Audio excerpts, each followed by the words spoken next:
Hey guys, I'm just going to go through an actual question paper for the topic of linear graphs.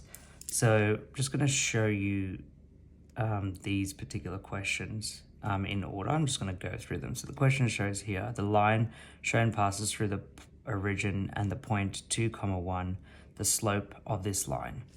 So the first thing you want to do when you go about these questions is writing down your information. So I'm going to go write the information just in short. So info, and then what I'm going to then do is write down what they've given me. So it passes through the origin and the point 2, 1. The slope of the line is what? So they're asking you for the gradient. So let's write gradient. M is equal to question mark. And then after that, it then mentions the point 0, 0, and then 2, 1.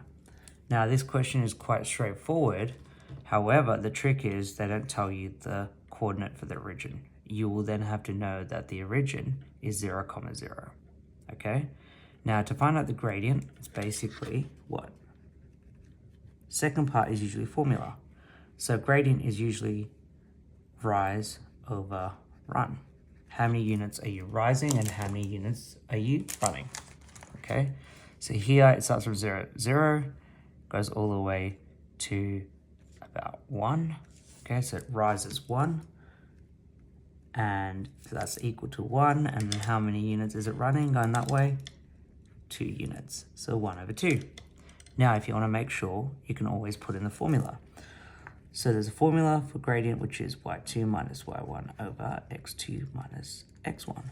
Okay, cool. So let's write our coordinates, which we did earlier, but I'm just going to write it out again because I've got more space. I'm going to label this x1, y1, x2, y2. I usually write that so then I avoid making an error because I might classify that as being x1, for example, making a mistake. So all I have to now look at is this, y2, I've labeled it. Cool, it's gonna be 1. What's my y1? All I have to look at is this point, y1, which is 0. Then over, what's our x2? It's 2.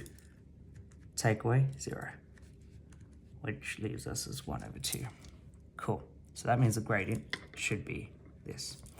The second question says, on the graph shown, the equation of the line